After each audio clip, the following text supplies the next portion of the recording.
Hey, what's up guys, Mudded HD here, and welcome to episode 25 of my journey to the top series. And in the last episode, I did a live commentary. If you didn't see that, go check it out because it was very crucial. I had a big whopper wallet to spend. I had 6 million, let's say it's about 6 million, to spend on loads of players to try and get this team up to the level of championship level. I know I didn't have to, but I sure did because we had 50 high 50 rated players, and that's just not good enough in the championship league, which is very, very competitive.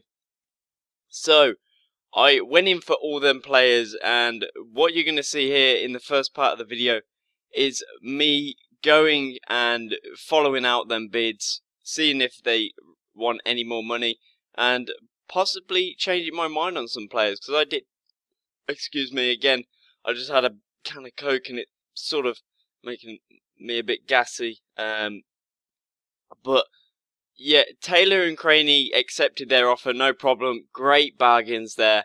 Left mid, Taylor, he's going to be following up.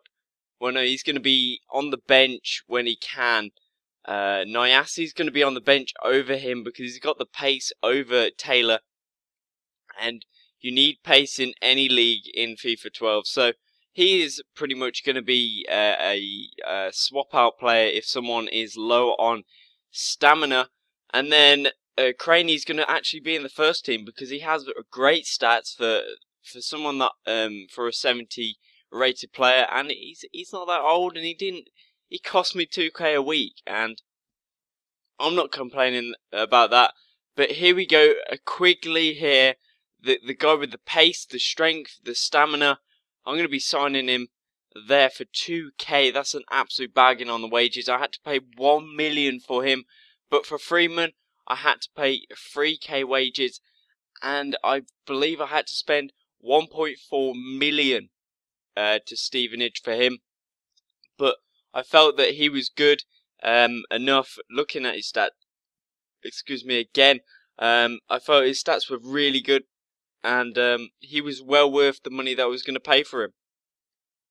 So after that, I realised that Randolph, whatever, I don't know how to say it properly. There's so many different sort of abbreviations.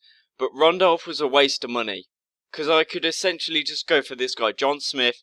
He's on the free agents when you start any career mode. He doesn't get bought or anything, because I believe EA put him in for some strange reason.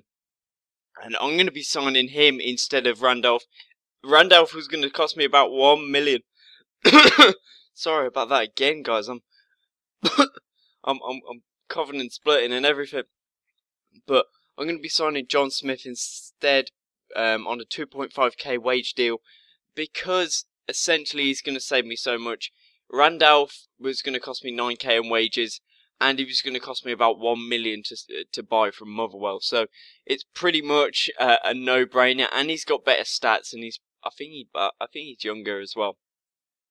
But if you see on the screen right now, Kamalu, the guy that we didn't actually sign, we went in for Zakazuni, and we didn't manage to get him because Peterborough was so stubborn. They were like, oh no, we don't want to sell this player because we are short in this area. It doesn't matter because I'm going to go for Kamahuma, and these, like I said last episode, these abbreviations of names is going to kill me every single episode, so I might have to give them nicknames, stuff like that. But here we are, just following out some simulated games. I never play the friendlies. What's the point? You don't get anything from them at all. We did sustain an injury to Ismaili, but only for 7 days, so that's alright to a hyperextended knee. And there was an update on the thing, but nothing really happened. And then I went out and scouted again. I scout every year. I try my best to scout with the money that I have, because essentially, if I could do a Kunik again, that would be awesome. If you didn't know, Kunik is our youth player. He's only 16. He's 67 rated, and I believe he has the potential to get to 88.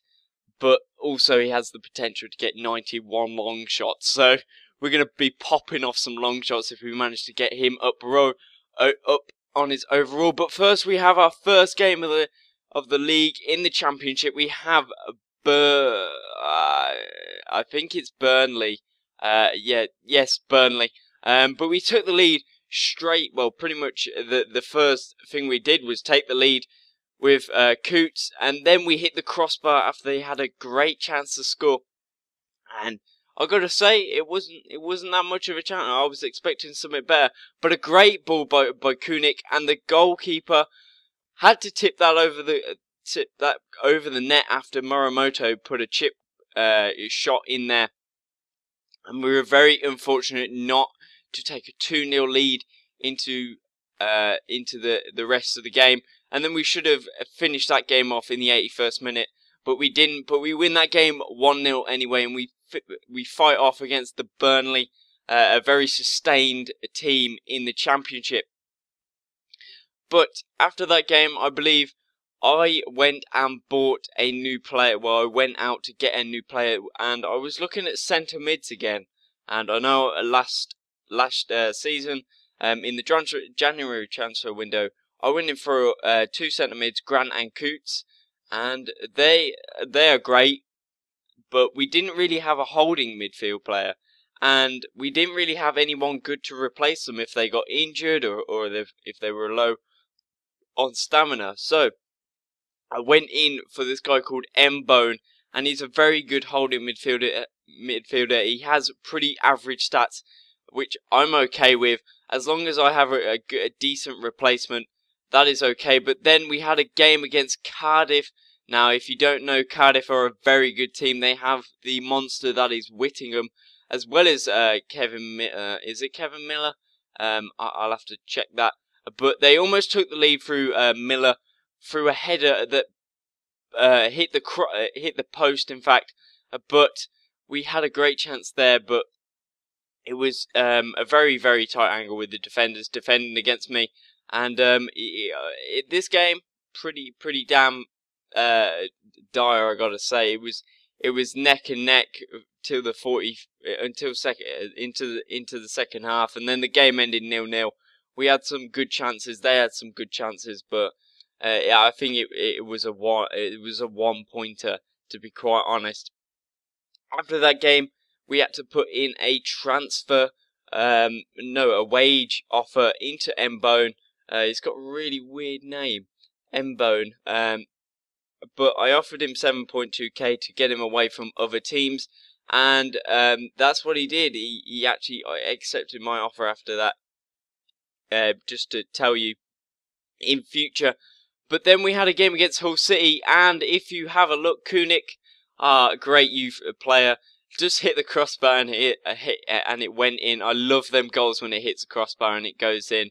I know sometimes in real life you don't even get the goal, but Frank Lampard in the World Cup, but they look so awesome. If you hit them with the right amount of pace on FIFA, it's so cool. Probably my favourite goal. And we were pretty much demolishing them. We were 2-0 up. Unstoppable we were. Against Hull City, who were 24th, last in the table. And Quigley there, the beast, didn't take time. He only just came on and he scored against Hull. But then they had a corner, and this happened from the corner, a header, and then we sort of ran past Emnes. I don't know how they signed Emnes from Middlesbrough, but they did, and they scored in the 89th minute. But that was the end of the game. A 3-1 win, and we're undefeated so far, carrying on from our last season in League One. But guys, this is the end of the episode. I hope you enjoyed it. Please like and subscribe if you enjoyed the video, as well as my other content. Please go check that out. Pardon me again. And yeah, so thank you guys for watching, and I'll see you guys next time.